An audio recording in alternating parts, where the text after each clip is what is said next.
Hello everyone, good evening সবাইকে। চলে এসেছে গ্রেট ইস্টার্নে। যা গরম পড়েছে, এই গরমে মনে হয় আমি আর বাঁচবো না, তাই চলে আসলাম ফাইনালি এসি কেনার জন্য।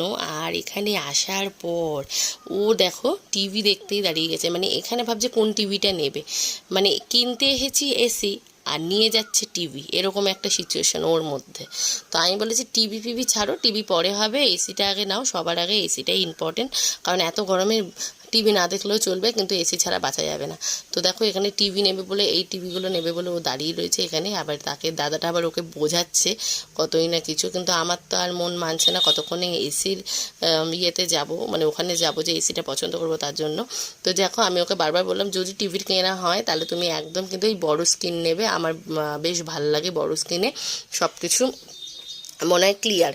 তো সেই কারণের জন্য ও বললো না, তখন দোতলায় ঘর করব, দোতলায় ঘর যখন কমপ্লিট হবে তখন আমি নেব। কিন্তু